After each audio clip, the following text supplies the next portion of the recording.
Yes, it's live. Awesome. Chetan, do you want to present the first slide and maybe just keep there? Yes, sure, sure.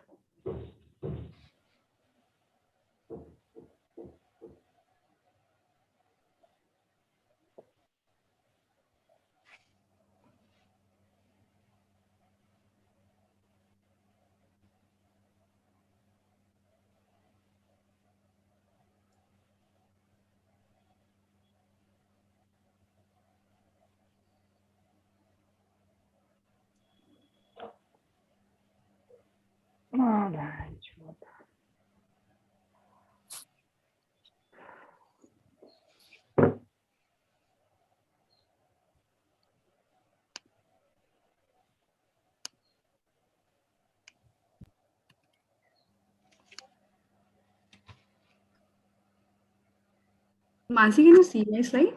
Yes, yes. Can you go on the slide before this, Chetan?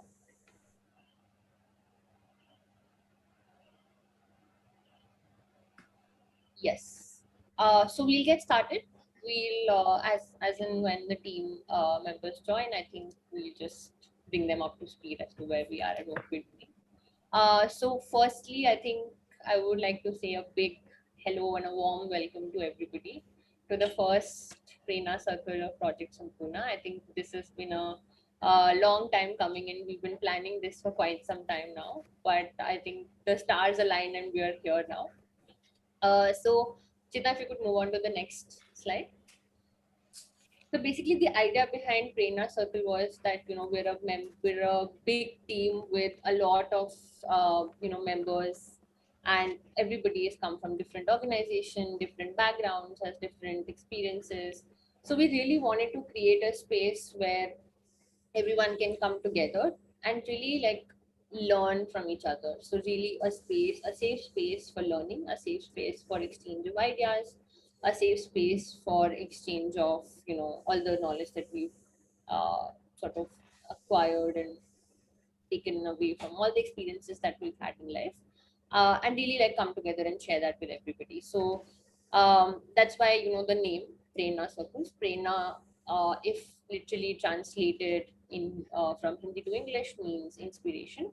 And just like before we move on to the session, I would like to invite all of you to share one thing that inspires you and more so has inspired you in the time of lockdown, in the time of when we've been at home really struggling to find motivation. What is one thing that has really inspired you? And please feel free to use the chat as candidly as possible. This is not a formal session where we're trying to, there'll be questions and stuff like that, but we just want to open a healthy space of conversation and dialogue amongst all of us.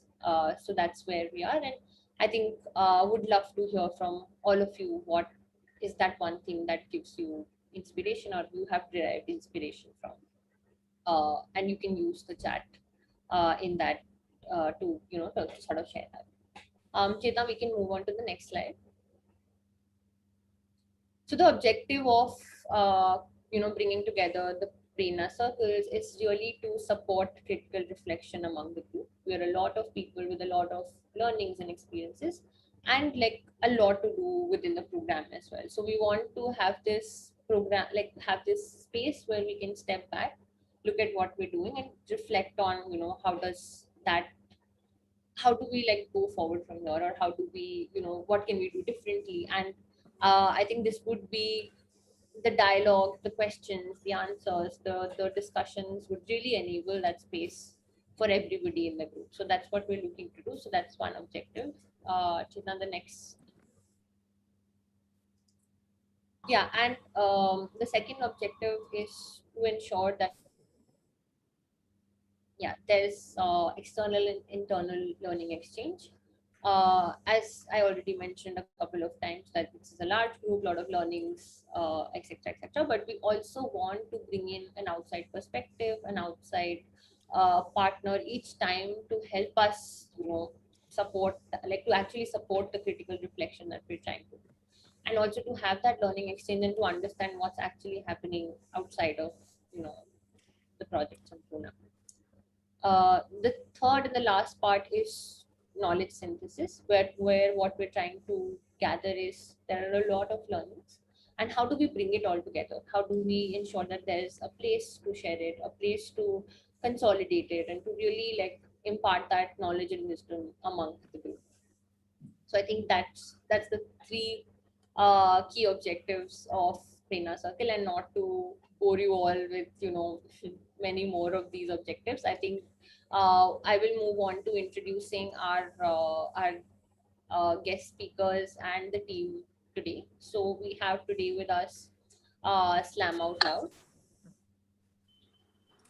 Chetan, do you want to move on to the next? Yes, so we have Slam Out Loud today with us, and the team from Slam Out Loud, we have Jigyasa, Shriya, Mridula joining us today, and they will be sharing, their experience and their journey of really working on art-based approach to really engage students on it. I would love to now sort of hand it over to Jigyasa, Shri, and Mridula to share a brief introduction of yourself. And then we have a short session before that, before we like after that, we move on to the learning session for all of us. All right. Hi, everybody. My name is Jigyasa, and I'm from Slam Out Loud. I'm one of the co-founders at Slam Out Loud, and a huge part of my work is about program design, is about partnerships, and we're here to explore, of course, tell you a little bit about what we're doing, but also explore what we can do with you.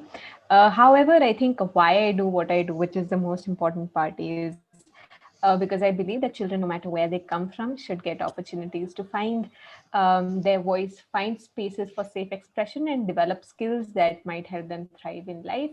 I want to also take the opportunity to quickly introduce my friends and colleagues, Mridula and Shriya. So, to give you a very, very quick intro, Mridula is someone who studied liberal arts at Flame University and then was a Teach for India fellow. She is now a senior associate of operations at Slam Out Loud, as one of the most organized people I've seen in my life. Art, poetry, and dance have really helped her understand the world from different points of view. And she feels that exposure to more artistic opportunities can help children build a more inclusive world.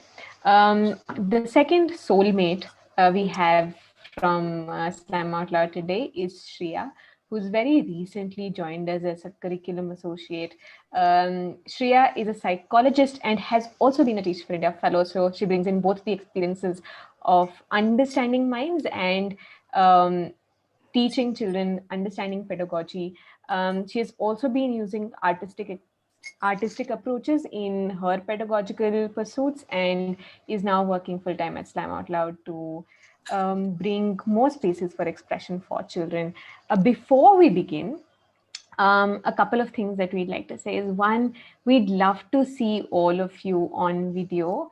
So like if more people can come on video, it'll give us an idea of whether you're enjoying the session, what some of your questions are. It'll also make us feel like we're talking to like real people. That's one of the advantages of being on Zoom. So it'll be fantastic if you can switch on your videos. Of course, you're already on mute, so that's wonderful. And like we're hoping that as long as we're not having conversations, you continue being on mute. We'd also love to hear from you on the chat. So if at any point of time you feel like you want to put in comments, you want to engage with us, you want to ask questions, submit your ideas, questions, thoughts, feel free to use the chat as much as you like in the process. And as I see more people switching on their videos, I can see some people smiling, which is fantastic. Um, and and the last thing about Zoom is you'll see some reactions at the bottom of the page, so that allow us to not only see your words, but also see any emojis that you're using in the process that will allow you to express how you're feeling at different points in the session. So you can be smiling, or you can give us a party emoji, or you can give us an emoji that you like.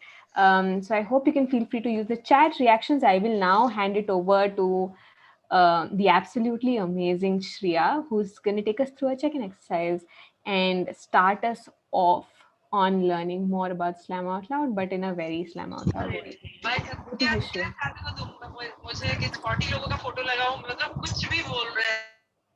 Thank you so much, Jigyasa.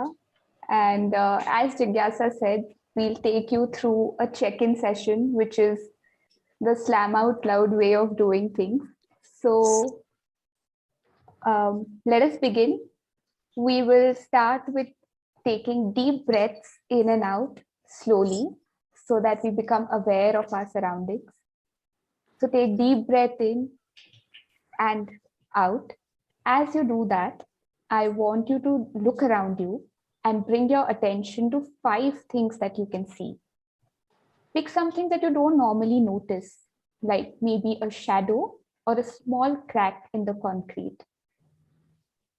Bring awareness to 4 things that you're currently feeling, like the texture of your clothes on you, the feeling of the breeze on your skin, or the smooth surface of the table that you're resting your hands on. While doing this, keep taking deep breaths. Take a moment to listen and note sounds that you hear in the background. It could be the sound of rain falling on the roof. It could be chirp of a bird, the hum of the refrigerator, or faint sounds of traffic from a nearby road. Take all these sounds in. Bring your awareness to smells that you usually filter out, whether they are pleasant or unpleasant. It could be a breeze that is carrying a whiff of trees if you're outside, or the smell of a fast food restaurant across the street, or something maybe that your neighbor is cooking. Focus on one thing that you can taste right now at this moment. You can take a sip of a drink that you're having, eat something, or notice the current taste in your mouth, or you can even open your mouth to search the air for a taste.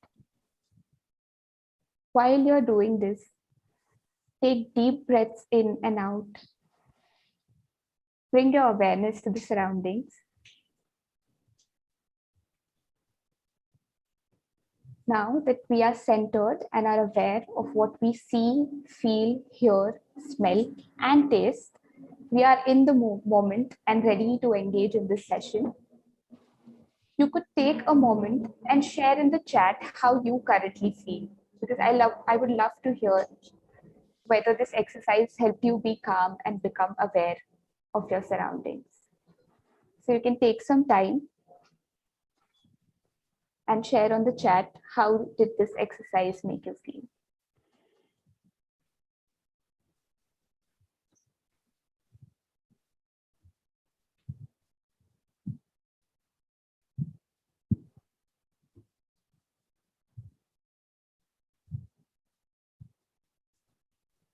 Thank you for sharing, Mridula. She says, gratitude for all my senses. Mansi says, calm and ready.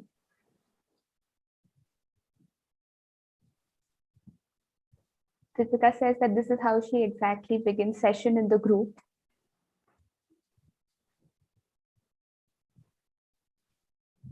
Feeling refreshed, calm, focused. Thank you so much for sharing. I'm glad that this exercise has made you feel calm and focused. And yes, with that, I will hand it over to Mridula. Thank you so much. Yeah. Before Jigyasa takes us into another small activity workshop thing that we have planned, we would love for you to watch one of our student performances. We feel like that just sets a really nice tone for how we want our spaces to be and to lead with student voice.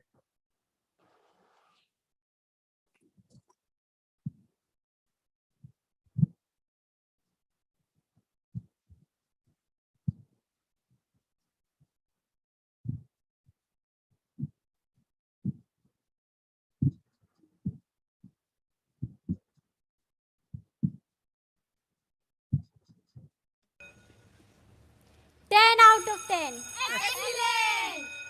7 out of 10. Good. Can do much better. 1 out of 10. Very poor. I grew up with these numbers and these labels. These numbers tell me where I stand, how much I learn, and how much I know. But I wonder, are these numbers that feel like the advertisements interrupting my favorite movie really that significant? Counting was easy to learn because of the everyday roll calls. Roll number 1, present. Roll number 2, present. Roll number 51, present. And the long list of class tests, which are like traffic snarls from which I try to get through. And when we get back the test papers, the classroom starts to feel like a prison with the roll calls. Caddy number 1 present, caddy number 2 present, caddy number 51 present. My little heart is never interested in these exams. Its passion is something beyond these ranks and the high red brick walls of the building called school. The walls are so high that only the bricks can see the world outside. And it's sad. It's sad that my passion day by day is being buried inside the walls, trying to compare wind with fire. In races, people run to win, not to enjoy or learn. And I'm losing my joy, my happiness, like an eraser losing its size. It makes me feel like a river that has stopped flowing, like a dead leaf falling from a tree without any sense of its destination.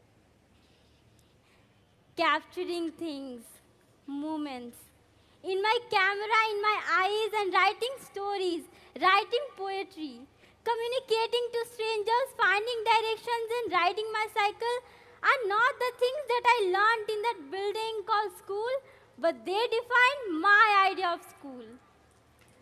I ask, then why is there a system of education? And why is it imposed on everyone? I believe I can search for my own boundless passion. I believe I can strive to be an independent learner. I believe I can make my life processes my education that includes my joy and self-esteem, my motives and decisions, and my own inventions, my own creations. I believe I can be a voice for everyone because I know that my life means much more than that building called school.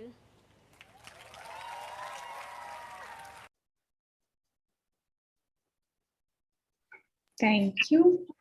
And with that, I'll pass it on to Jigyasa. All right. Thank you so much, Mridula, and thank you so much, Shreya, for the check-in and the poem. Everybody, let's take just a moment to think about the poem that we just heard and what part of it really resonated with us. So let's take a moment to type in the chat if there's anything in the poem that really resonated for us. You don't have to press enter, just type. Let's take a moment to just think. And after a minute, we will press enter and share our responses. So just write, don't press enter, and wait for my direction to press enter. I hope that's clear. If you understood, give me a thumbs up. Okay, I see only a couple of thumbs up, but I feel like you got it. All right, let's take a moment to think what resonated for us, and we can type that in the chat.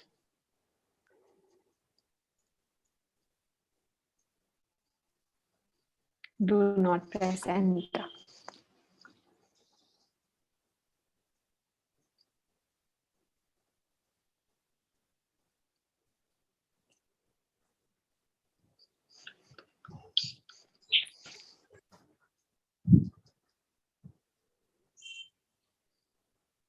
Let's take half a minute more.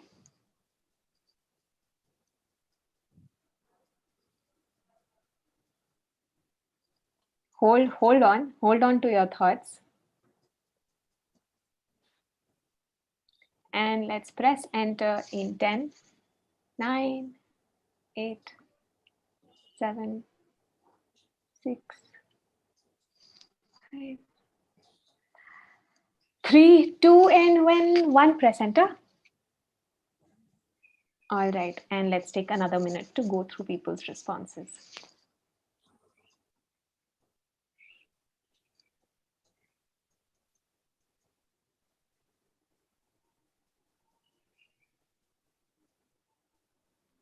I'm reading Rubina say Kedi number 123 took her back to her school days. That is true. Sasha loved the comparison between school and prison.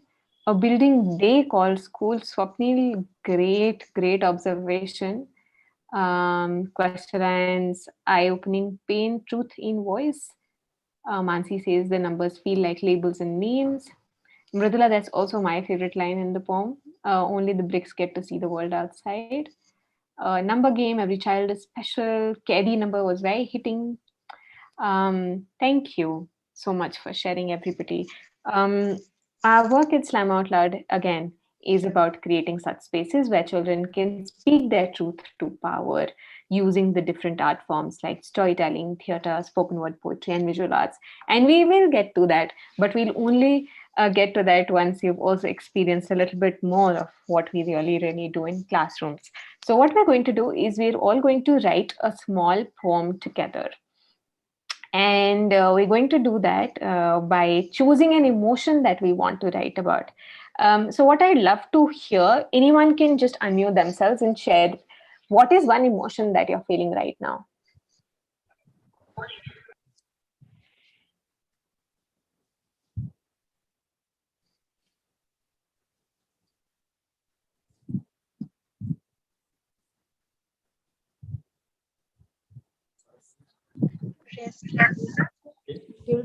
Okay, Archana is feeling restless. Thank you for sharing, Archana. Someone else?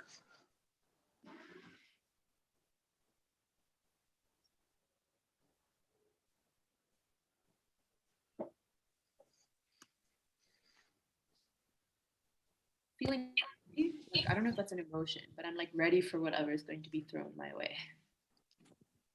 What did you say, Sasha? Feeling what? I feel ready, like for whatever's going to be thrown my way. Ready. I don't know if that's an emotion, but I Okay. feel ready. Sure, it is feeling ready. Okay. Yeah, similarly, I One more person. very eager. I mean, it's just Okay. mix between what Sasha said and what Archana said. Ready Okay. and like restless, yeah. Very eager. All right. So all we need to do for the first line of our poem is just choose an emotion that we want to write about. Now, this could be an emotion we're feeling right now. It could be an emotion we were feeling 2 weeks ago but don't relate with. It could also be a random emotion. Yes, Sushant, even fear as an emotion would work. So the first line of your poem is very simple. It's the emotion and the word is. So often I write a poem about love. Which I choose as my emotion, and I write love is. That's it. Only these two words are your first line. So why don't you take a stab at writing the first line of your poem in the next 20 seconds? So just the emotion and the word is. Again, would love to see more of your faces, but completely understand if you have bandwidth issues and cannot come on videos. Just that seeing people's faces on videos makes us feel a little more energetic. And yeah, Gaurav, way to go. I can see your face now. Similarly, if you feel that there are any challenges of language, if you feel that we need to go a little slow or a little fast, please mention that in the chat. If there is language inaccessibility, please let me know, because I can speak in Hindi, English, and Kashmiri. I don't know whether we'll need any Kashmiri here, but Hindi and English is something most people understand. So if you feel at any point of time that I should also be translating, you can DM me if you like. You can send it to everyone if you like as well. So let me know about the language accessibility as well, if that becomes a problem at all at any point of time. All right, you've had 20 seconds. I hope you've written your first line, which is just the emotion and the word is. The second line of our poem is about a color that we associate with our emotion. So, for example, like my emotion was love. What is a color that you would associate with love? Again, you can type it in the chat, or if somebody feels like strongly about a color that they associate with love, just unmute and share.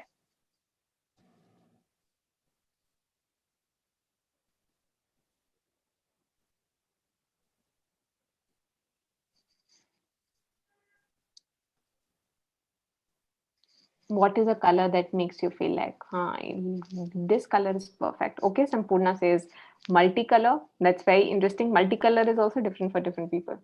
But rainbows, yes, maybe. All right. Karamveer says he associates black with fear. I'm asking about like what color do you associate with love? So Kankana says black. Okay. People could associate black with love. Blue, green. All right. Red. Lakshmi is very, very specific. She's like, it's not pink, it's baby pink. Renu says red and Rubina says yellow.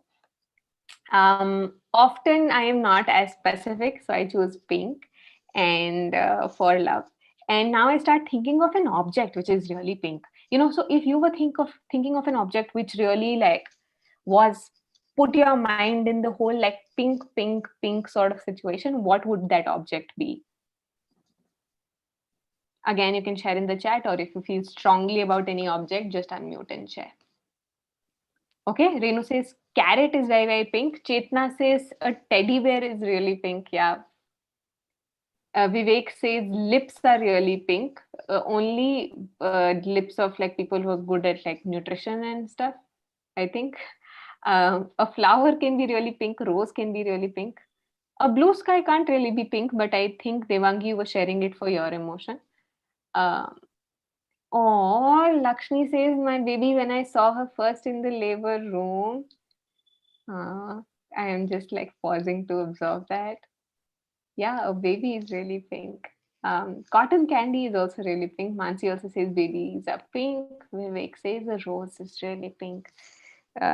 Yeah, Sasha's t-shirt today is also extremely, extremely pink. Puppy bellies are very pink.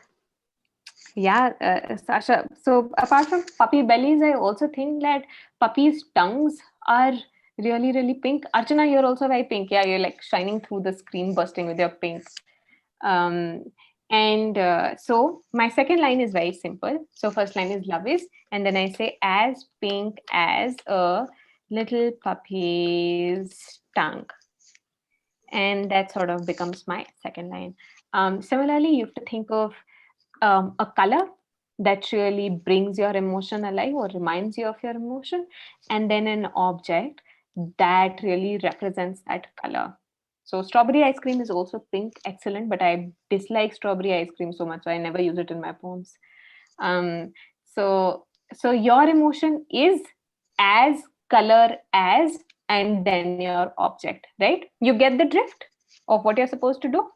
Let's take another 10 seconds and write our second line.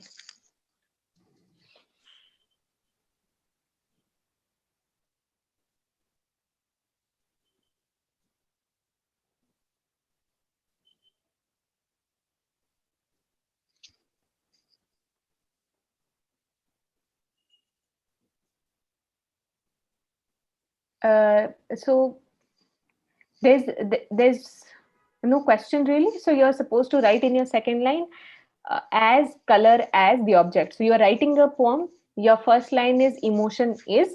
The second line is as color as whatever object you've chosen. So you're choosing a color for your emotion, and then you're choosing an object that brings that color alive. I hope that makes it clear, Renu and Vivek.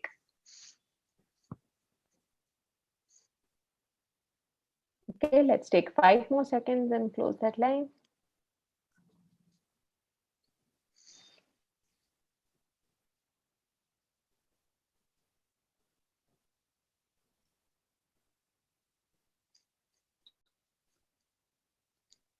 I'm going to make it only a 3-line poem today. And if you want to try out the longer version of this poem, I am putting a link in the chat. You can play with this link later. You can make your own poem. You can, again, post it on social media, tag us, do whatever you like, send it to your friends. So the same thing that I'm doing with you, we've developed sort of an app that allows you to do it online as well. All right. And we'll come to the last and very simple line. So love is as pink as a little puppy's tongue. And I'll describe a sound. So it sounds like, can you think of a sound that reminds you of love? Again, you can unmute and share, or you can put it in the chat.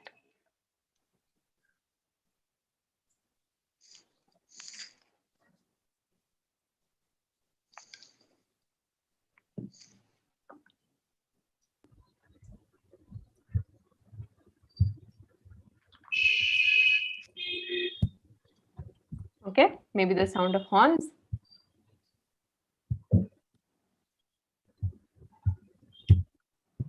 Chirping birds. Okay, Archana, thank you for sharing. Chirping birds reminds you of love. What other sound? Sasha says, my dad giving me advice on a day I feel my worst. Yeah, thank you for sharing, Sasha. The sound of the ocean waves. All right, Swapnil says the sound of the ocean waves. And Swapnil, where are you right now? Mumbai, Mumbai. very close to the sea. Okay, that's wonderful. Very surprising because I wrote the exact same thing on the chat.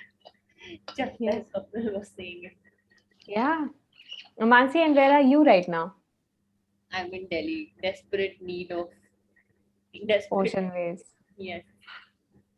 Yeah. So Swapnil, you know someone you should invite soon to hear that sound. And for me, drizzling sound. It's very interesting that I was almost going to write something similar. So my sound, which reminds me of love, is the pitter patter of the rain. And which is, so I live in Dharamshala, which is also where I grew up, and it rains a lot here.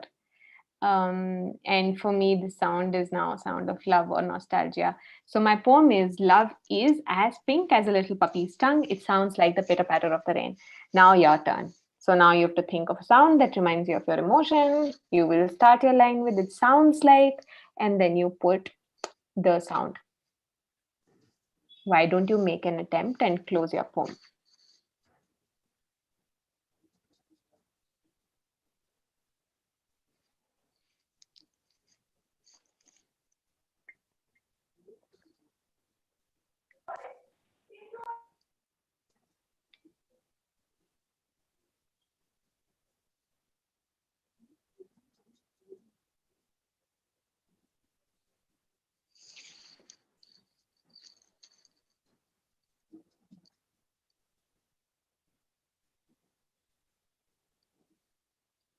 All right, let's now take 2 minutes to type out our poem in the chat so that the rest of us can also read different poems.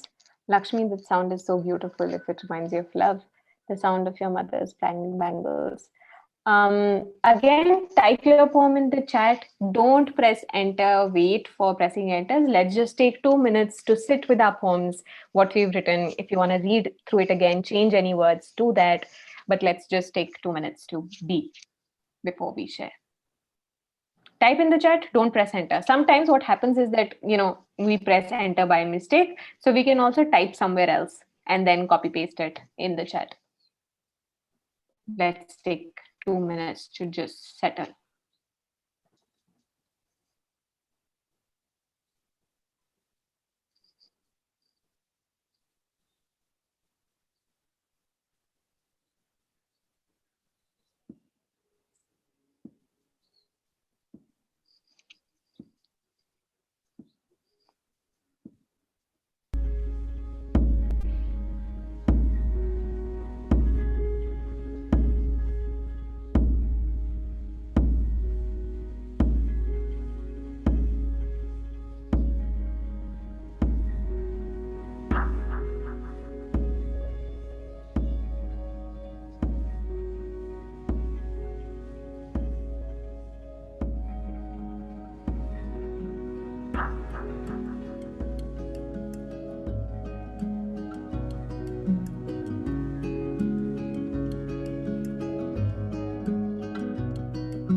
la montaña, viento, tráenos la claridad, viento, que viene de la montaña, viento, tráenos la claridad.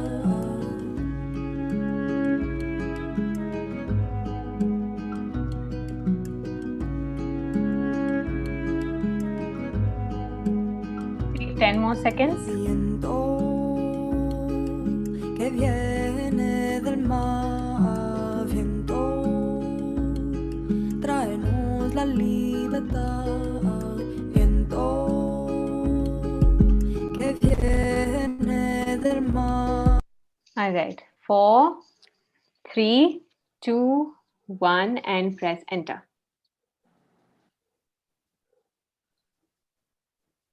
Is there anyone who wants to unmute and read their poem?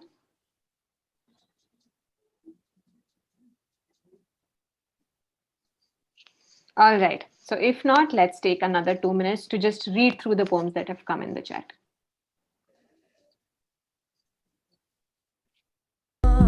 Viento, tráenos la libertad. Vuela, vuela, vuela, vuela, vuela, vuela, vuela, vuela con nosotros. Vuela, vuela, vuela, vuela, vuela, vuela, vuela, vuela con nosotros. Viento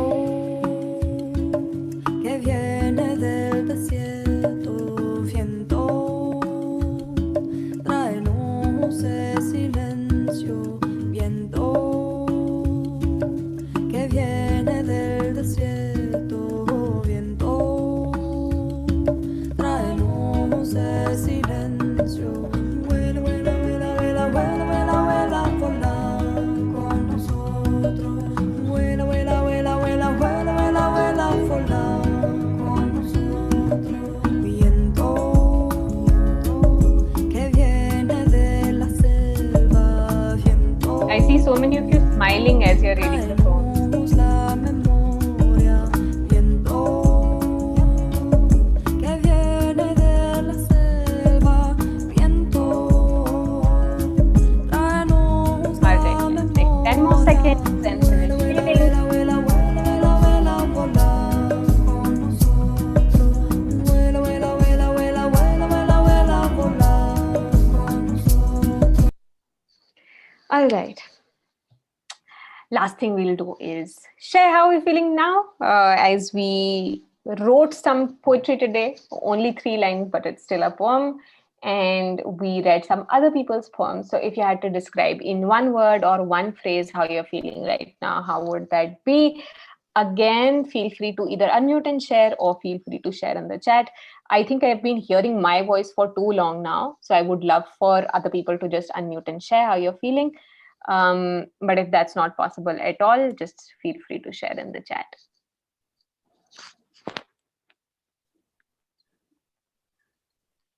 I would like to share. So I think just looking at everyone's responses, it's really, I'm very curious about what kind of associations different people make with the same emotion, having different sounds and different visuals, and just like thinking about how everyone associates a different meaning to each word. And that's very cool. Thank you, Mridula.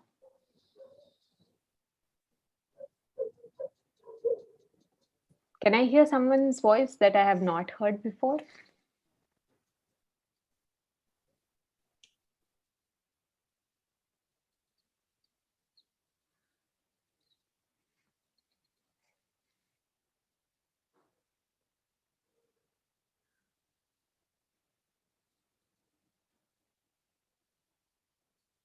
All right, nobody is also sharing in the chat. I hope you are still here and haven't slept off or like haven't gone away somewhere, keeping your phone or laptop joined.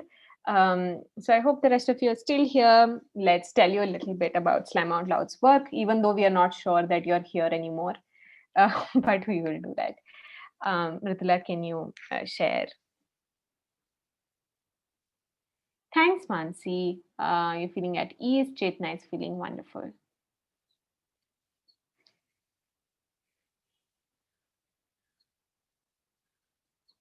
Swapnil has raised their hand. Swapnil, do you want to share? Yes, I'm sorry. I was actually I was trying to find a book because I was not able to exactly find the word that I should give. Okay. Um, I'm really feeling optimistic, being very honest with you, and I really like the activity. I actually want to spend more time in making a bigger poem, and I love the music as well. I'm so I think glad. Swapnil. it really fits in well in, and it's got me refreshed, though it is 5:30 in the afternoon in the evening. Thank you. Thank you, Sapnil. So glad to hear from you. And I've put a link in the chat that will help you explore the poem in a bigger format. All right. So we are Slam Out Loud. You already know some things we do in the classroom, which is we do check-ins, we create spaces for student voice, we write poetry. But why do we exist? It's because the children who go, especially to public schools in India, do not get access to opportunities that will help them build the skills they need to thrive in life or break the cycle of negative outcomes. How that sort of looks like in a world which deprioritizes any kind of learning which is either outside of academics or outside of job security is our teachers to student ratio. Our teacher to student ratio in government schools is about 1:1400, which means children get less than 20 hours of spaces for artistic expression. We clearly know that art is nationally deprioritized. To give you a small example, the budget of art spending in Great Britain is 7 times that of India, and compare the size. In this scenario, Slam Out Loud exists with a vision and mission, where our vision is that individuals everywhere will have a voice that empowers them to change lives. And how we implement our vision is by using art forms like poetry, storytelling, theater, and visual arts. And the idea is that children will get a voice through safe spaces for creative expression. And they do this through building what we call creative confidence. So, social emotional learning, 21st century skills using these art forms. And our process is essentially about one, connecting children with the power of the arts, but also then be very, very cautious in building 6 skills, which are critical thinking, communication, collaboration, self esteem, empathy, and creativity through these arts with children. Again, we are big on community mobilization, which means that children themselves form a community of supporting each other, of speaking their truth to power, talking about things that are important to them. And the last part is about giving children platforms where they can speak about what is important to them, and where they can even find their voice. So these platforms can begin from like speaking something in front of your classroom, to speaking at a school, to speaking in a community, or to getting at national or international stages. Many of our children have been TEDx speakers. They've performed at India's biggest poetry slams, India's biggest art festivals, and some of our kids have also gone abroad and performed their poems. Some of them take workshops on different art forms and get paid by doing that. And how do we exactly do this is something that Mritula will tell us. Thank you, Jigyasa. So we'll get into a little bit about our flagship programs. There are 3 main programs that I would like to talk about today. The first one would be GG Visha Fellowship, which is basically a program where we place a professional artist in a classroom of 30 students, and they facilitate sessions using art forms like storytelling, poetry, theater, visual art, and photography. And most of these sessions are aimed at building socio-emotional skills, life skills, which we call creative confidence. So some of those skills would be empathy, collaboration, critical thinking, and other such. So the Jijivisha Fellowship is designed as a 5-year intervention where the same set of children get exposure to different art forms through the 5 years, and it all comes together in end of the year showcases. I would also like to touch upon the impact that we've been able to create through the Jijivisha Fellowship, where we've able to reach 6,500 children with the help of over 100 artists who are placed in classrooms as Jijivisha Fellows. And through this program, we are able to provide 6 times more arts-based learning hours than they had access to before. I also think it's important that we pause and look at monitoring and evaluation. Our monitoring and evaluation summary is usually divided into these three main parts, which is inputs, outputs, and outcomes. For this particular program, which is Jijivisha Fellowship, I want to draw our attention to three main points. So you can look at the arrow marks on the right side, and that's the main part that I want to focus on right now. The first is access, that we're able to reach 6,500 children. The second thing is access in terms of hours, that we're able to give 6 times more or 600% more increase in hours of art education. And the last thing is retention, being able to retain children who would like to learn new art forms or who would like to sign up for successive programs. Those are the three main metrics that I would like to focus on for Jijivisha Fellowship. Getting into our next flagship program, which is Arts for All. So basically, when the pandemic hit us, we spent the first 2 weeks just pausing to listen to our children, to ask them what they really need. And what we realized is that they need the means and methods to take care of their own well-being and to cater to their own social-emotional learning. And keeping that in mind, we launched the Arts for All program, which is a project that uses multiple art forms and low-tech digital technologies, for example, WhatsApp, IVRS, radio, to bring activities to children.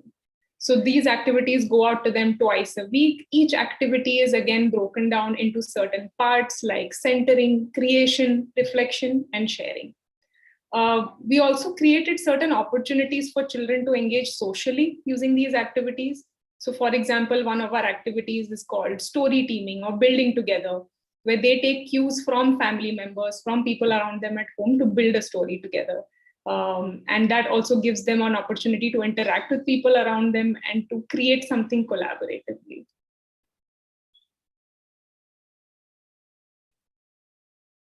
We can also look at our impact numbers for Arts for All. We're able to create footprints in the lives of 4.7 million children across 19 countries and 23 Indian states. And this impact has been possible mostly because of our collaboration with our partners, who are schools, who are state governments, learning centers, NGOs, and other organizations who are working with children.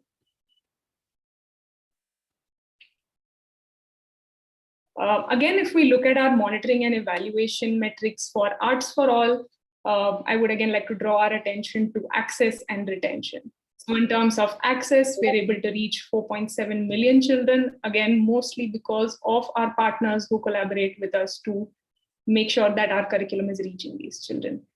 And then the second point would be retention, that over 85% of children want to continue with the program and want to stay with Arts for All and continue to engage in such activities.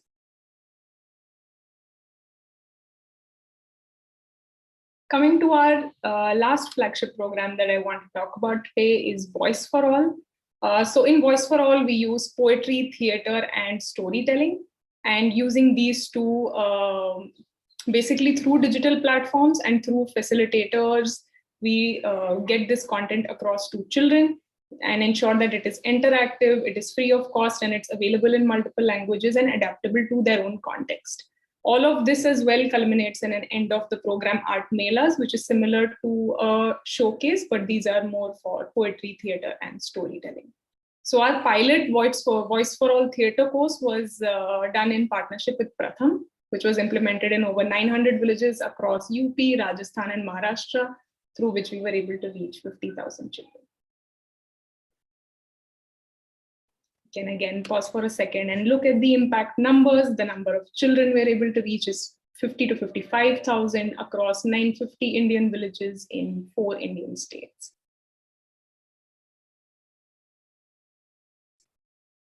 And here is our monitoring and evaluation metrics for Voice for All. Again, as in with the first 2 flagship programs we spoke about, I would love to draw our attention to our numbers in terms of access and retention. So through this program, we're able to reach 50,000 children across 950 villages. And the return rate, which is reported as in children asking to be signed up for other programs, or the ones who want to come and sign up for successive modules, is around 97%. And we also have a high number of percentage of students saying they are motivated to learn a new art, which is at 94%.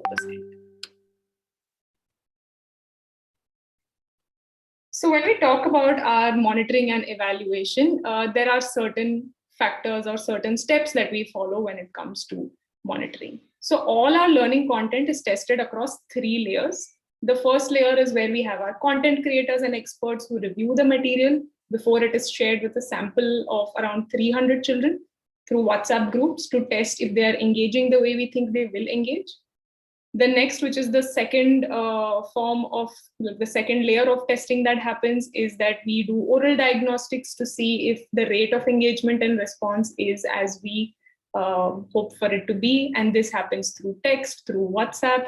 And using this, we monitor the quality of responses if we're able to see growth in creative confidence skills. And the third and the last way in which we ensure that all our content is tested is by doing qualitative surveys with stakeholders. So this is where our teachers, our parents, government officials, organization POCs. So we conduct some surveys with them to understand if they are able to observe impact in the children or if they are able to see a growth in their creative confidence skills. And everything that we learn through our monitoring and evaluation comes together under these 3 main big points, which is retention, socio-emotional learning, and building a movement that is sustainable. And the last part, which is the building a sustainable movement, is I think something that's in general challenging, but also it's something that is very important to make sure that this continues. And these impact numbers also continue to grow. I will give you a moment to go through some of the testimonials that you can see in the bottom half. You can look at all the learning numbers that have been pulled out from our monitoring and evaluation.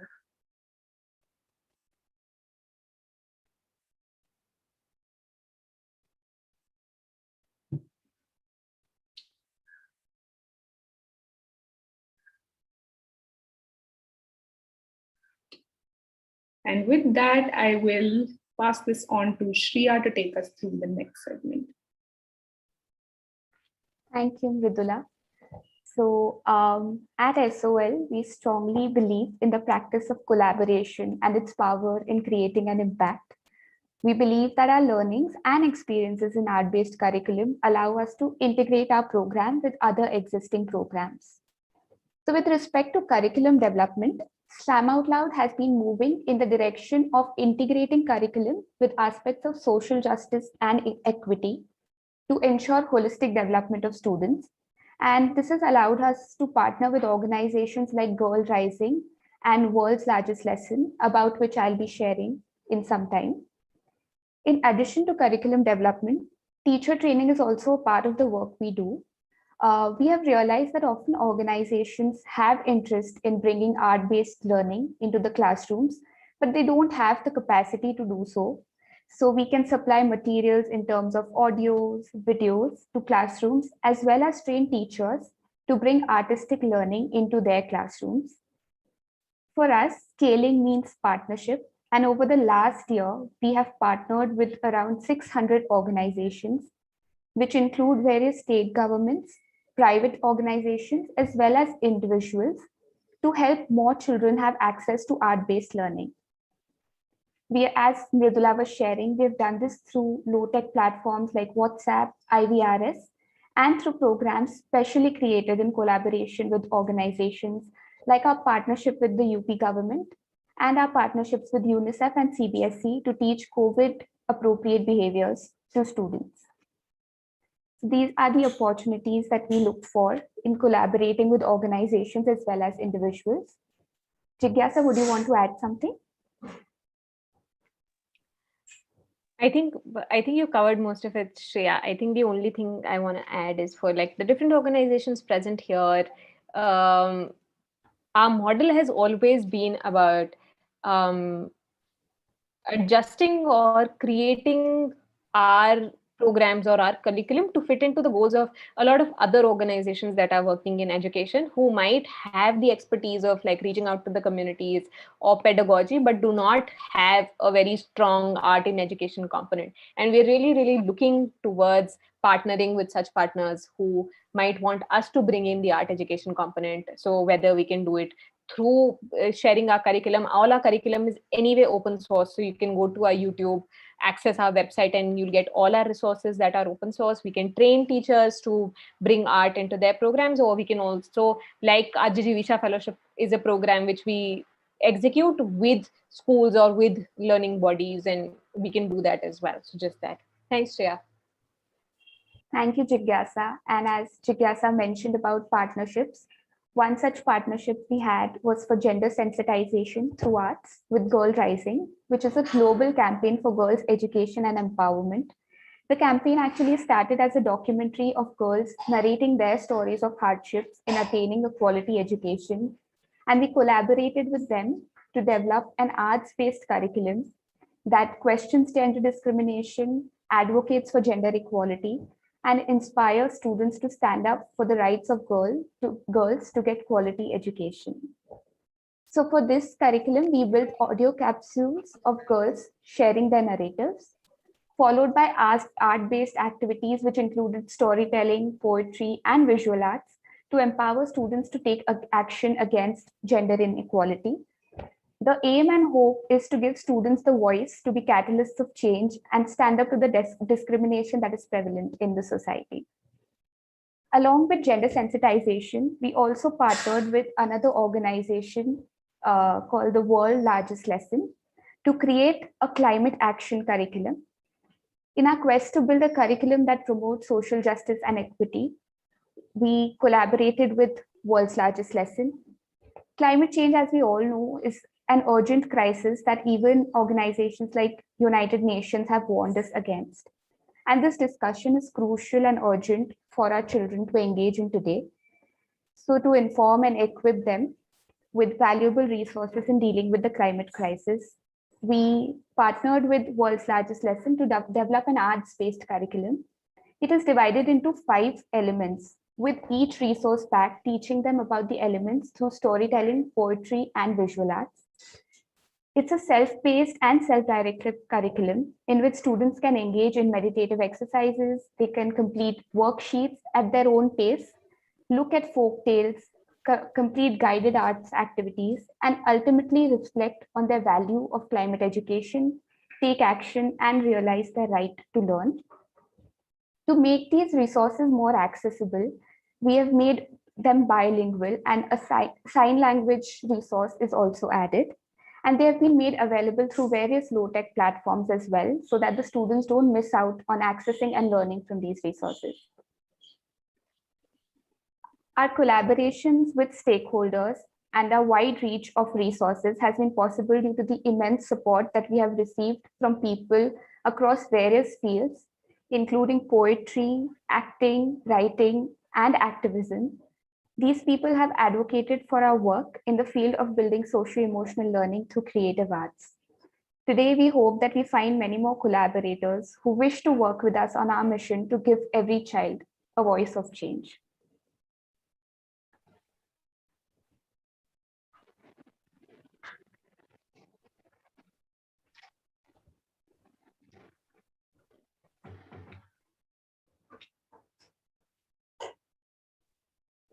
We can all take a quick minute and just read some of these statements that children have made, bringing us back to Shreya's point of opportunities to collaborate. If there is any way in which you would like to collaborate with us, if there's an idea that you have and you would like for us to use art education to move that forward, then we would love to. Before we close out this space, I would like to go through a question together. So the first one would be, what was your understanding of art education when this session started at 4:30, and how has that understanding changed since then? We can take a minute to think about it. I would love to hear your thoughts. You can share on the chat. Would love to hear your voices as well. If anyone would like to unmute and share, you can do that.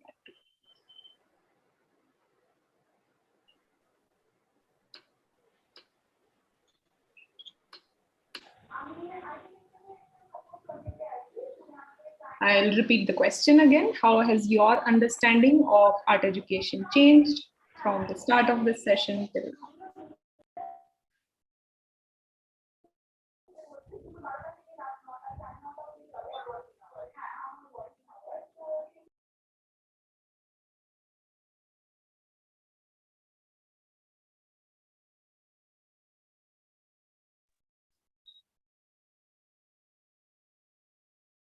I can see some of you typing. I hope you're typing in the chat box.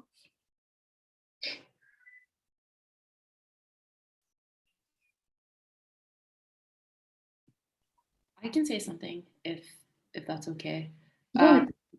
Yeah, so definitely I work at Slam Out Loud, so I know all of this. But before I joined Slam Out Loud, I thought like an art education was, or an art-based education was just, imparting the knowledge of different art forms to children and just kind of coaching them in that and letting them have fun and playing around, which it definitely is that. But after having worked at Slam Out Loud for as long as I have, and this presentation as well, like it definitely has given me the idea that like an arts-based education is also like similar-ish or encompasses aspects of a traditional education in that it does impart more than just like a skill, but also like the ability to creatively and I think expansively think about things bigger than you. So yeah, that's how my ideas of art education have changed since working at Slam Out Loud. Thank you for sharing, Sasha. Would anyone else like to share?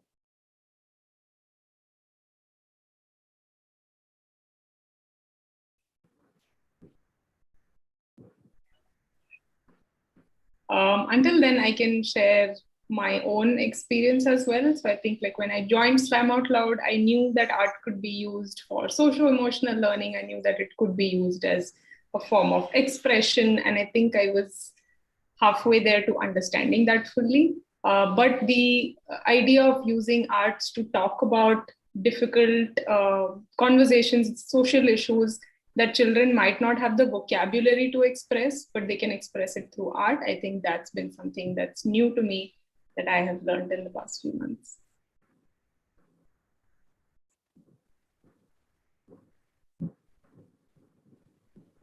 Yeah, I want to share something. Go ahead. Go ahead. Thank you. Really exciting session. So this process of engaging the children in art. One of the two things which I have felt the challenges which we normally have working with the children. One thing I just want to understand about theater of observation you are talking about. Which kind of format you have been using? Because there is a different set of the format.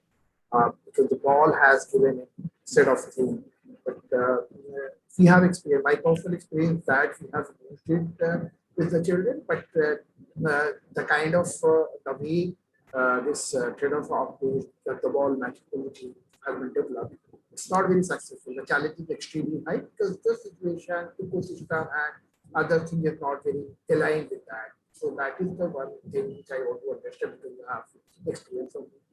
Second is the linguistic discrimination. I completely agree because many of the things which I have gone through or have been browsing social emotional related to social emotional learning, wellness and all, it's in English, right? They are fantastic resources there. But for Hindi, it's a struggle. The vocabulary I am struggle one of the word called mindfulness. ऐसे डाल लिया on करा हुआ है मैंने so that Go ahead, Shari. So sorry about that. Yeah, the vocabulary, there's a class for the vocabulary of social emotional learning. One of the word I want to say like mindfulness. When I'm really searching for that Hindi translation, it's a struggle. Critical thinking, like achhi soch is not a right word. But these are the things, how do you deal with that? Because this experience is going to be really valuable for us to understand about that. How the challenges which we have faced, which I said about how your learning is going to give a new insight, full information. And third is the art and creative thing, not a part of mainstream curriculum thing. Like as you mentioned about that, like grading is one of the important factors. And still we believe on that. I have been working in that, but I can't convince my family that grading is not important. That is the struggle we used to face it. So in that kind of a situation, the culture of thinking in a different way and changing the narrative is very required for. So the language is going to play a very, very vital role for this. So these are the observation or the based on my experience in working with this company that I want to share with you and get your insights. Thank you for sharing that, Sharik. So just to summarize what you said into 2 to 3 questions. First was, how do we pick words in other languages that are like very easy to understand in English, but there might not be an easy translation in Hindi. The second one was, how do we disseminate these resources and make sure that it's accessible to a lot of people? And I think third one was, what can we do to make art education more mainstream? That covers all your questions, right? Yes, almost. Okay. We'll come to the question and answer round, and when we do that, we will answer your question first. Before that, I just want to read a few responses in the chat to the question I had asked on what people think of art education and how their understanding has changed. So some have said that it's great to see SEL is reaching to our children in so many interesting ways. Renu has said that session helps to broaden my viewpoint around art and the process to work over it. Sarika says it's really insightful, which amplifies my understanding and it absolutely help children and teachers. There's one last question that I want to leave you with that again, we'll share our email ID with you and you can get back to us on that, is what other social issues can you think of that you feel art education can address? If you have any thoughts on that, if anything comes to mind, we would love to hear about it. Jigyasa, should we get into the question and answer segment now? Sounds good to me. Great. So Sharik, we'll actually, the person we need to ask is Mansi. Yeah, definitely. I think we should go. Okay. We have taken over like the hosting from you. I'm just realizing. I'm happy to give it up. No worries. So coming to Sharik's question, I can answer some bits and then Shriya and Jigyasa, you can chip in where you feel you want to say something. So when it comes to art education and access, I think what kind of art education is accessible is also a question that we need to think about. Is art only like looking at something and trying to replicate it, or art as a form of expression? I think that distinction, making that distinction and making that kind of art education accessible is the real challenge.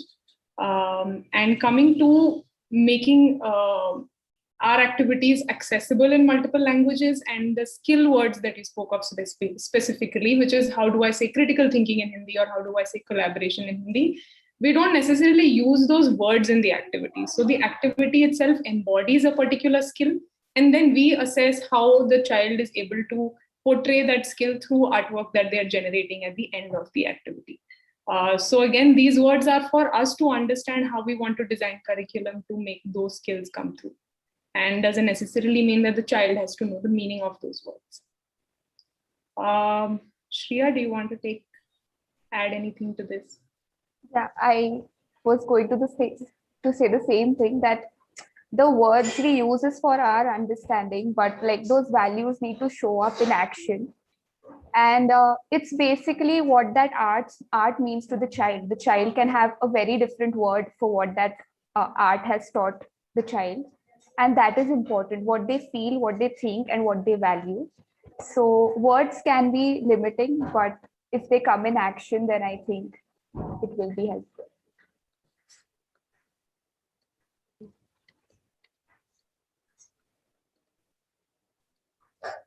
I would also like to bring us back to an example that I had quoted while I was speaking about the building together activity, where you take prompts from family members and people around you. You take an action word from one person, you take a character name from one person, you take a feeling word from one person, and you use all of that to build a story. So here collaboration is happening, but the child doesn't necessarily know that they are collaborating per se, but it's still something that's happening for them to produce that end outcome. I hope that answers your question, Sharik. If anyone else has a question, you can put it in the chat, you can unmute and ask us.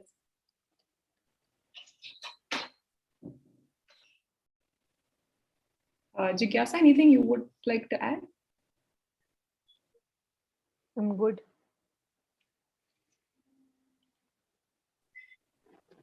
Yeah, hi. I have a question. Am I audible? Yes, you are. Yeah. So I wanted to understand that the work that you just mentioned that you've been doing related to arts and environment and gender, etc. So you've done this on which who all were the participants? What was the were they school children, or did you get them from you know how did you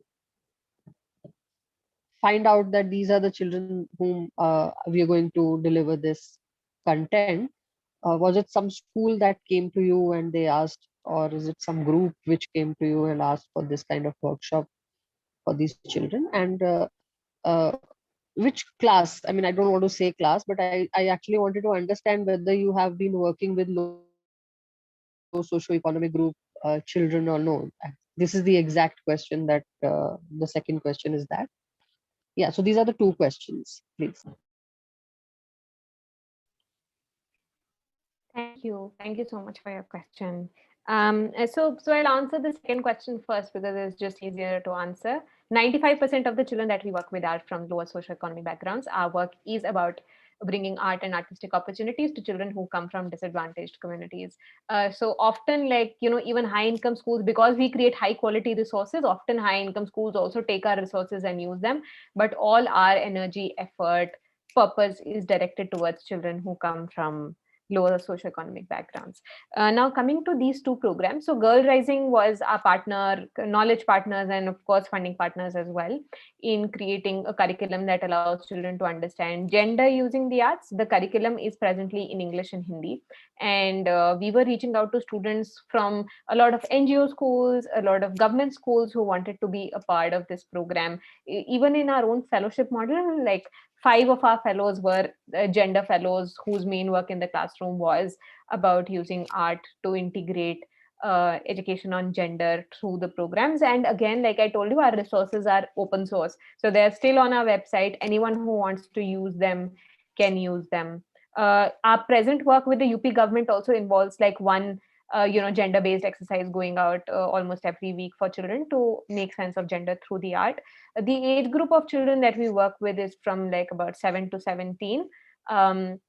And for the gender based curriculum it was about 10 to 17. Now coming to the curriculum which was about climate action through the art, that was something that we did in partnership with World's Largest Lesson, with a focus on India. Again, the languages that we used were English, Hindi, and we also used the Indian Sign Language so that it could be accessible to children who are not able to access like the audio means. So all our videos also had like ISL dubbed videos with them. And with that also, our focus was again reaching out to schools that are part of our programs, again through government bodies or through NGO partners. And this was also a program that a lot of high income schools themselves picked up. So, we publicized about it on our social media, etc. And a lot of high income schools did pick up the program and do something with it. However, all aid from our end or extra opportunities or training, etc., was only to schools who were catering to children from lower socioeconomic backgrounds. I hope that answers your question. Yeah, thanks. Thank you very much.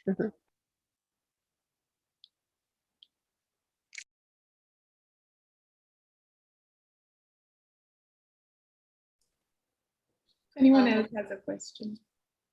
Yeah, Mridula, I have a question. So, during pandemic and given the demographic that you are working with, access to, digital access or access to internet or access to smartphones was a big challenge. Um, so how did, I mean, and because schools were, shut and there were no means of students really connecting with each other or even, losing out on those social spaces that they had with their friends in the schools. One, I mean, I think that there are two questions. One is, how did you manage to reach out to, these students in times of pandemic when we knew that, that's going to be a challenge? And second is, I mean, how does art come into play when we talk about like these social spaces that children and adolescents and kids sort of share with each other? Because that's a huge part of coming to school. Yeah, those I have those two questions. Yeah, thank you for asking that, Mansi. So to answer your first question first, how do we access children? How do we make sure that they have access to activities, especially in a pandemic world where there is a digital struggle? So most of our activities, as we had mentioned before, happens asynchronously. So we have posters, we have audio, and we have video that goes out to them through WhatsApp.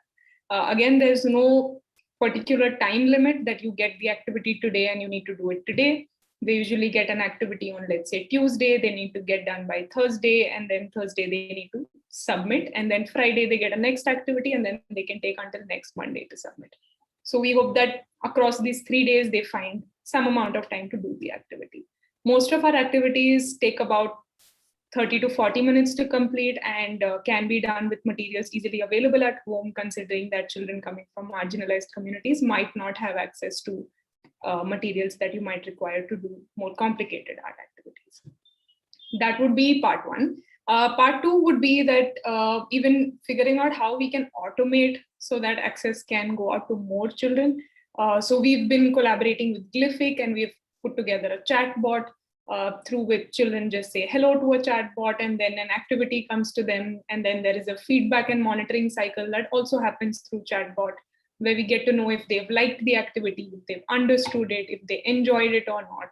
And then all of that data is dashboarded, and then we use that to figure out which activities are working well, which are not working well, what we should continue, what we need to discontinue, what we should do more of, what we should do less of. So most of it is happening through WhatsApp. Coming to the second part of your question, which is now that children aren't going to school, how do they interact with each other, and how does that work out, where they share their artwork with each other, and there's that moment of coming together and appreciating each other and all of those bits. So for that, again, we rely more on WhatsApp, where we have WhatsApp groups that are there grade-wise, school-wise, where they share their artwork, and then there's a day where everyone shares their artwork and we all appreciate each other. Apart from that, we also have monthly online sessions that happen on Zoom. So this happens once a month, but again, there are sessions spread through the week. So if from a particular grade, all children can't make it for a session, let's say on Friday, they can still come for the Saturday one or the Sunday one, which is the same topic that happens across the week. So that way, if a child is not able to make it on a particular day, particular time, they have 4-5 slots that's available to them that they can pick from. So, I mean, right now, given the pandemic, and also given that online school has resumed very strong this year, and children have other classes to manage and have a pretty hectic schedule this year. So just keeping our deliverables and our activities kind of flexible so that they can figure out where they want to fit that in their schedule instead of having set deadlines on when things need to happen. So those are things that have worked for us. And I think also just giving more options in terms of if a session is happening, it's happening on 4 different days, on these different timings. Who can come in the afternoon, come on day 1. If you evening, you come on day 2. If it's later in the evening, you come on day 3. So just making sure there are a lot of options available to choose from. Does that answer your question, Mansi? I think Mansi has some internet issues, so she will rejoin. But yeah, it was really helpful to know these. And yeah, we have another question in the chat box. We'd love to get. Would love to know more about how art-based learning can be made more sustainable in students' lives. When there's no instructions, are students able to continue it on their own? Yeah. Can I take that question? Yeah. Thanks, Mridula.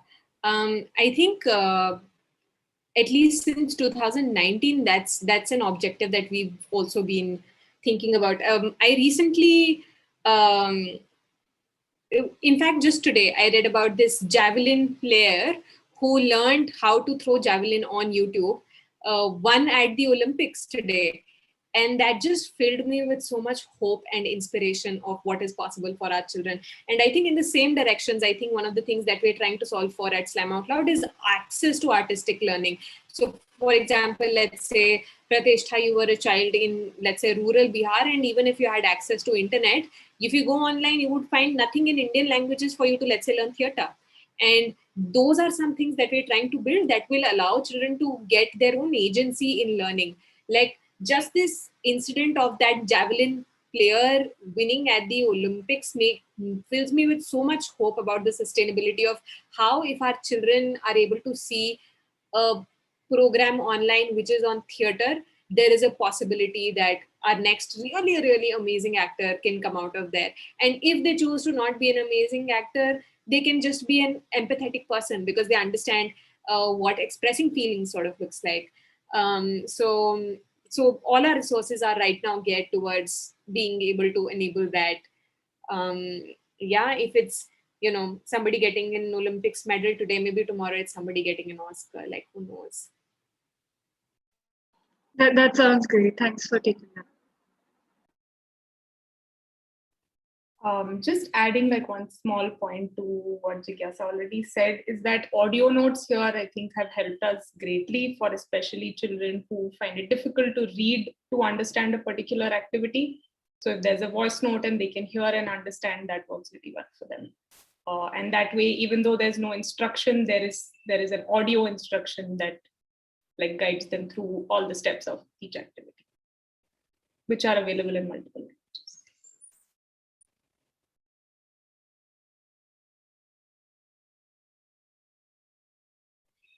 Karamveer has a question. Are you doing something to bridge the gap between academics and SEL? Because in Jharkhand, we're struggling to convince government officials at district level that SEL is also important along with academics.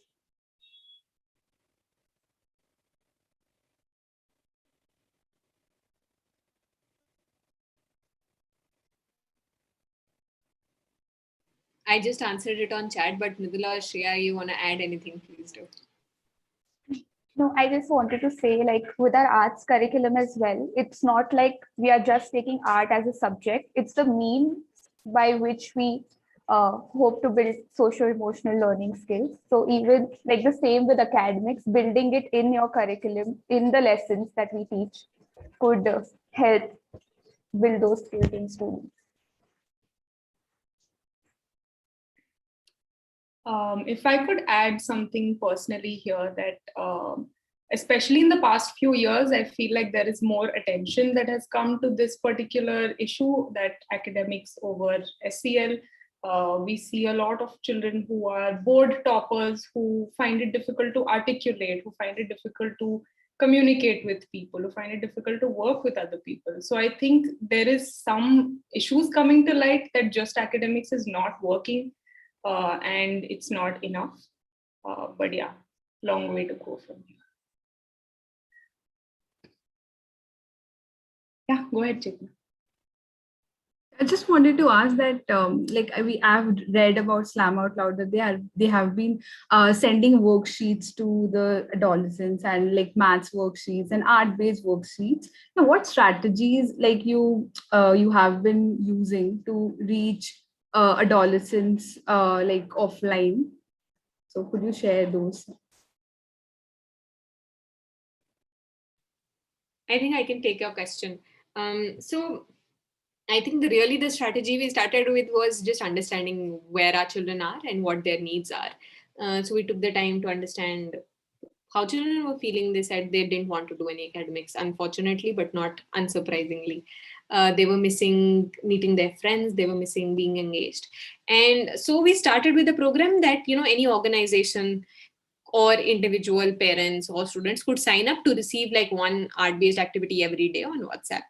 And when we started this program, within the first 4 weeks, we had more than 521, not individuals, organizations who signed up to take this and distribute it to their children. I think that in itself like created a model, and that in itself created a strategy. I think what we were able to do was to listen to our children and create a good product. And then the spreading of it happened on its own quite organically. So after those organizations, then we also had international organizations reach out, then some governments reached out, then they started spreading it, and we were like, great. So that's really the answer. Yeah, thank you.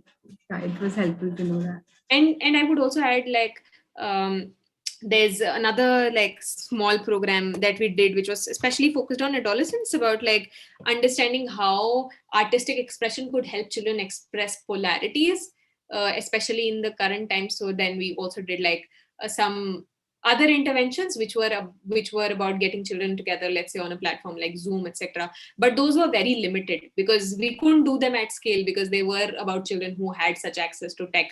So while our main focus was reaching out to children through low tech platforms or even physical platforms where we could, print some workbooks, etc., on artistic learning, but we also did other programs which were very in depth and very like individual attention focused, where we work with adolescents and their issues.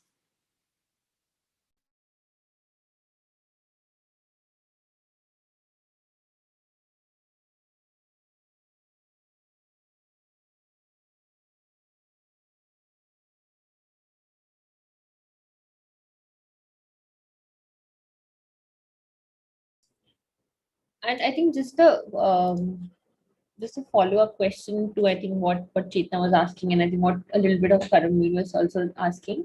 I mean, what has been the response of teachers, right, in engaging with the adolescents across these schools? I mean, because there's a spectrum of how teachers could react to something like this. A lot of the times teachers are very forthcoming and welcoming to things like that, but it could also seem as it's taking away from the academics and the focus and the traditional learning that a lot of the times the school is really focusing or trying to focus on. And especially in public school, there is so much pressure of completing syllabus at a certain time because teachers also have limited time to do that. So what's been your experience with teachers in that sense? I mean, have you come across anybody who was probably not really for it, and then their thoughts completely changed, or any interesting like insights from how teachers reacted to this? Yeah, I think often like we walk into a lot of spaces assuming that teachers like won't like something like this, and we've seen that belief get challenged mostly for us, where teachers have been enthusiastic about their children doing theater, about their children doing poetry, and sharing with us, look what our kids created. Because for them also, it's something new, it's something fun, it's creative. We've had teachers also create poems and send them to us. So, and I would love for Mridula to talk a little bit more about this. Mridula, I hope you're, yeah. Yeah, I'm here. I just lost electricity, so I'll keep my video off. Yeah, so I feel like the Arts for All program, given that it happens through a chatbot and the activity goes directly to children, the teachers who are involved mostly act as POCs who will make sure that children are registered on chatbot. They'll make sure that children are able to understand the activity. We already have WhatsApp groups with us in it, where if a child doesn't understand an activity, they can ask a question and we are there to help out. So I feel like currently the model is such that the investment expected from teachers is not very high, which is also why even if there would be an objection, there isn't any, because they don't have to invest anything for this to happen. It's mostly happening through a chatbot plus, where we step in and we help out in places. But yeah, also adding on to what Jigyasa said, that a lot of teachers are enthusiastic and are very forthcoming, and it takes us by surprise also, and helps us understand some prejudices that we walk into conversations with. If I may, I would also like to speak about another like short-term program that we had, which was art integrated learning. So some of the schools we had partnered with, we had rolled this out where we asked teachers if they would like to be trained on how to integrate art into their existing curriculum. So we had quite a few teachers sign up for that, and that program also ran for about 3.5 months. So it was a short-term pilot to just see if this is something that they want, if this is something that we want to commit, and how exactly would we design this program. So we've had teachers who have themselves signed up saying we want to learn how to integrate art into curriculum. So That's great. That's very heartening and interesting to know. I think similarly, we've also seen something similar for our project as well.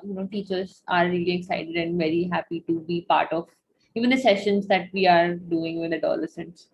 So yeah, so completely, I think that prejudice that sometimes we go with, that teachers would not like it, or that might happen, that generally gets challenged. So yeah, that's good to know. I think Karamveer had a question as well on the chat. So Karamveer has asked, what are the major challenges you have faced in implementing your programs? Jigyasa, should I take this one? Yes. So I feel first is just ensuring that all children are engaging equally and are engaging consistently. Consistency is one of the things that I feel we are still to understand how to make that happen week on week. Because especially given how packed their schedules are and things that are happening, they're using a parent's phone, parent is taking the phone to work. So just things like that keep happening, because of which on some weeks some children interact, on other weeks other children interact. So just figuring out how can this be designed in a way that engagement is consistent. Second thing is something that we have been internally talking about for a while now, is that children who are finding it difficult to read or write, who are at lower levels of reading comprehension, what can we do to make poetry and storytelling more accessible to them as well? And what can we do to kind of create bridges so that they're able to at least get the basics of poetry and storytelling, even if they struggle to read and write. So these are some challenges off the top of my mind. I think apart from that, like one eternal challenge, which I think most NGOs face, is thinking about how can this movement be made sustainable? How can it run itself without us running it? And that's something that I think every day we learn little bits that add to our existing knowledge. Jigyasa, would you like to add anything?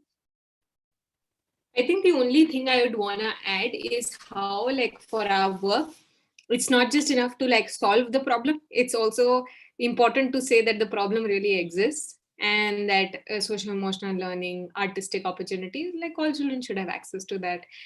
So our work sort of becomes like double, because not only are we like providing that access, but also saying that that access is important and having those conversations, doing that advocacy and communication around it. So I think that's also a huge challenge, the acceptance and the prioritization of SEL and arts-based learning.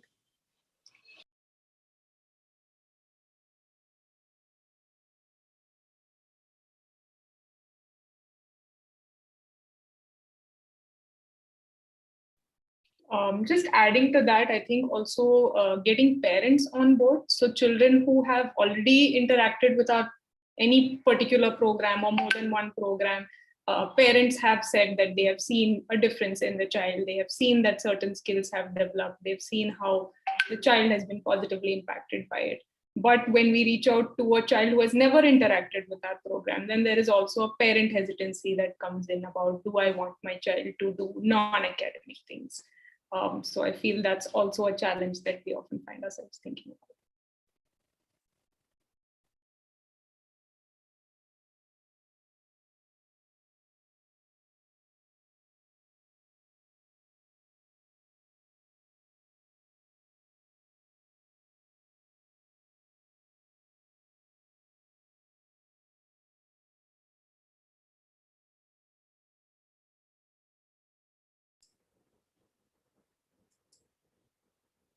Any other questions from anybody?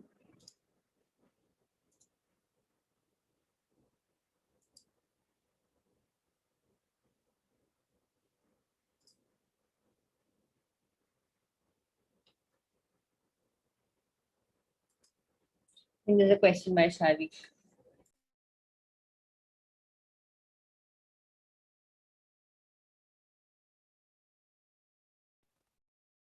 Yeah, Sharika said, how do you monitor and evaluate your program? Do you have any M&E format or tool? Yes, we do. We have, so for example, if we look at our Gigi Visha fellowship, where we want to build creative confidence skills in children. So we split those creative confidence into 6 skills, and then each skill there is a rubric where we assess from 1 to 5, and then there is a beginning of program assessment, mid program assessment, end of program assessment, where we see how the child is growing in each of these skills through different art forms and different submissions and how they are performing across activities.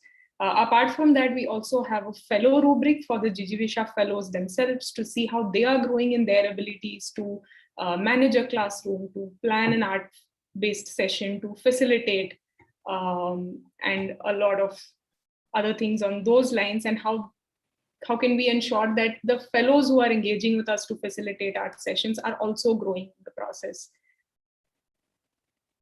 Yeah, these are some for just Jijivisha fellowship. Similarly, we have M&E metrics for all our flagship programs. Karamveer, you can send us an email. We'd love to register you on the chatbot if you would like to receive activities.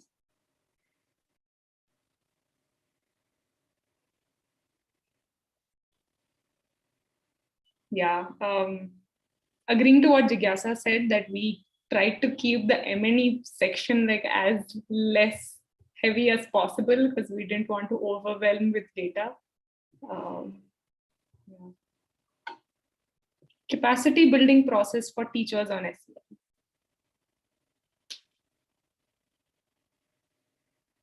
I didn't quite get the question. Jigyasa, did you get that? I'm trying to understand it as well. Yes, sure, I can take it, Lakshmi. So yeah, I hope we can start with the alerts again. That took a lot of bandwidth, etc. from our end, but all our resources are available on our website and on our YouTube, so you can take them from there as well. Now coming to the capacity building process for teachers on SEL. So this is happening a lot in terms of how the governments or the organizations are reaching out to us. So for example, let's say Pratham reaches out to us and asks us to train their community leaders to bring art into their classrooms. So our process is definitely around the teachers being empathetic co-learners and facilitators in children's journey of learning the arts. And so our training is a lot around that. For a program that we recently did in Punjab, our training was around how teachers can implement some of these sessions that we create in the classrooms. And now another training that we're doing for teachers with CBSE is so there are, let's say, a couple of sessions that we've designed for children to learn about like COVID and COVID appropriate behaviors through art. So the first half of it is where, you know, we do an artistic activity with the children. And then the second half is about teachers facilitating a debrief with the children. So now different capacity building of teachers depends on the different partners that are reaching out to us. So when the partner comes in with a need saying that, you know, our teachers need to build this, we design a program around their need. So that's again our strategy. And SEL concepts are again given through the arts. That's our focus as an organization. While SEL can be built through sports, it can be built through many other interventions, through direct mental health interventions. But our belief as an organization is that we want to use the arts to build SEL. So the SEL concepts are taught using different art forms only. Hope that answers your question.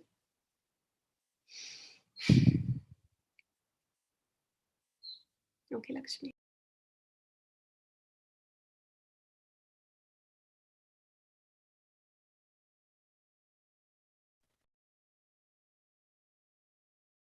If anyone else has a question, you can unmute and ask, type it in the chat.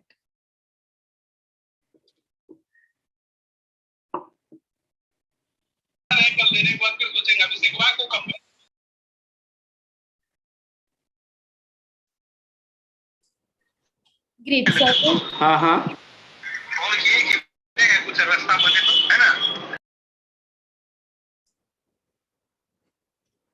yeah, so I think maybe what we can do is we can move on to our last session just before we close.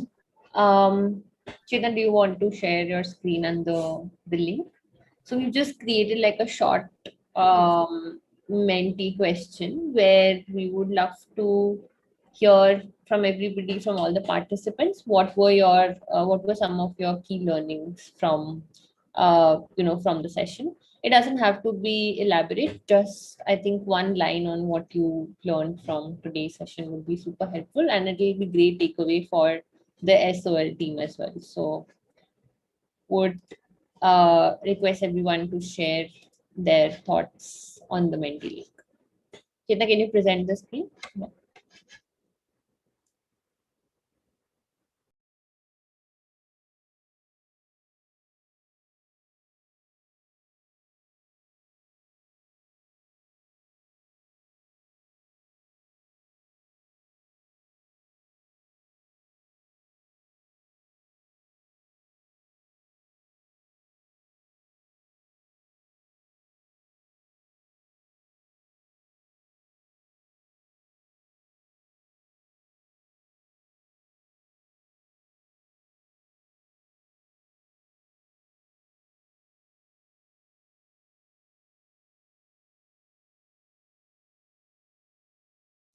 If anybody is unable to access Menti, I think you can just add your thoughts on the chat as well. I think that would be okay.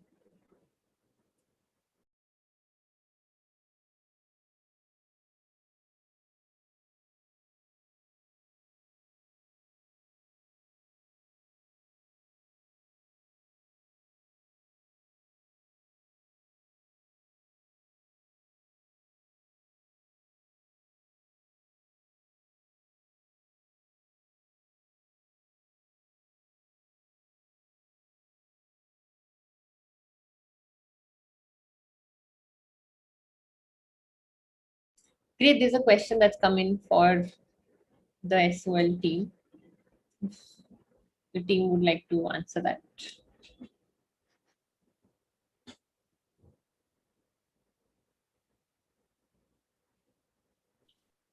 Devangi has asked, I have a very different question. If you can answer, what motivates you as a team to impose art education? I think like implement would be the word. We don't want it to be an imposition. That would be the very first thing I would say.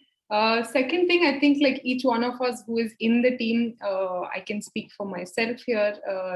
Like I have at least been deeply impacted by the arts. And I feel like when I have had turbulent situations happen in life, I have felt drawn to music, to art, to dance, to help me recover and to help me be fully myself and to help me process a lot of difficult things that have happened in life. So just knowing what impact it has had on my life makes it important for me to ensure that this art form and SEL development through art reaches more children. Jigyasa, Shreya, would you like to add? I agree with Mridula, and also the fact that what she had said about, like arts basically deeply impacting you in some way, and a way of children to express themselves, even if it's not through words or writing. So yeah, that way it is a powerful medium for expression.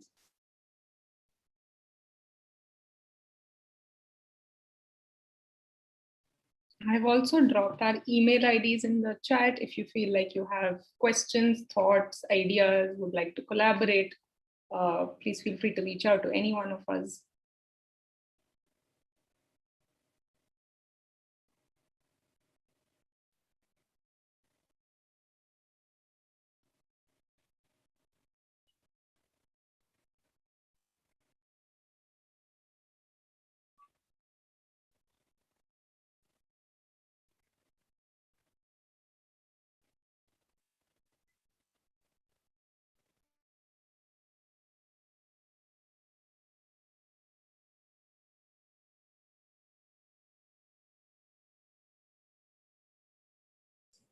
I can already see that a lot of people would be going on that link to create longer poems.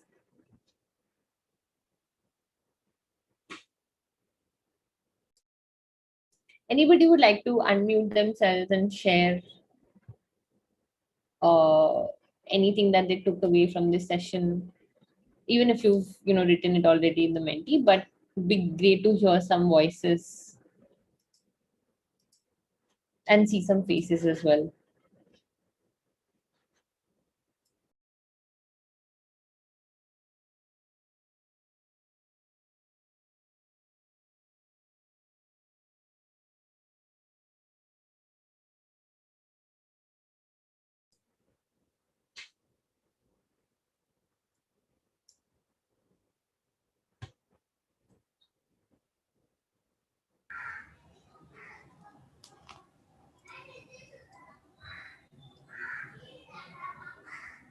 Okay, I think it's okay if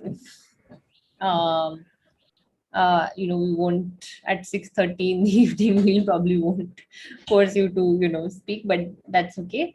I think thank you for sharing your learnings. I think I'll pass on to Chetna to sort of close the session and say like a big thank you uh, to the Slam Out Loud team.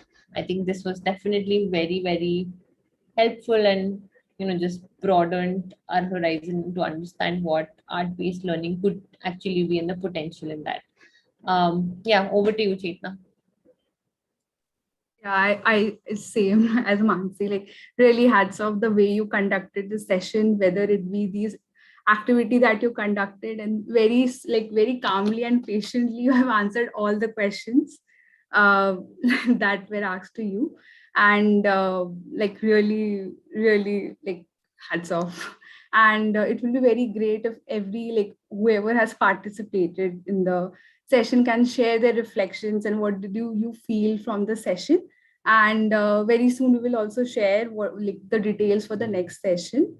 And a huge round of applause for all the team members from Slam Out, be Jigyasa, Shriya, Mridula, for joining the session and sharing such wonderful thoughts and whatever work experience you have from Slam Out. Thank you so much for joining.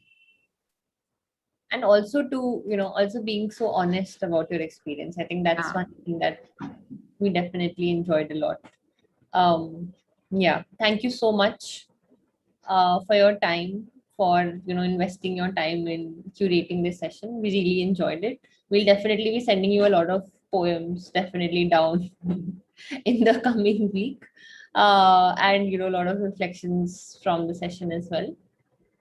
And yeah, I think Mridula shared the contact details. So if anybody wants to connect with them, please feel free to do so. And also, do share your reflections with us and we can share it back with Slam Out Loud. Or if you want to directly share it with them, that works as well.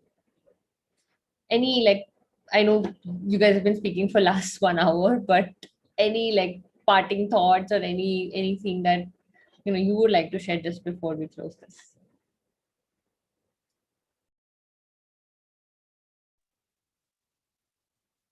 I think we just want to say that, this was supposed to end at 6:30. You have 10 additional minutes. I hope you enjoy these 10 minutes. Rest, relax, eat or drink something. Yeah, I think, we should all go now.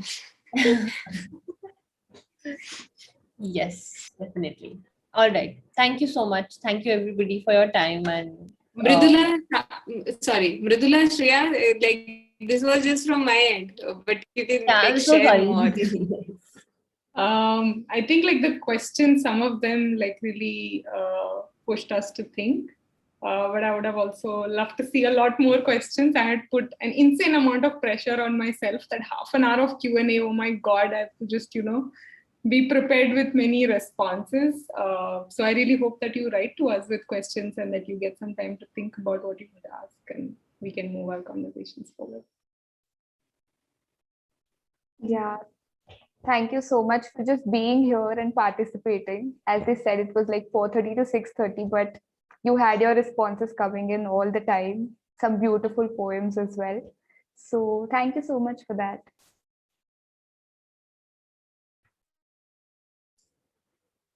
Thank you. Thank you so much.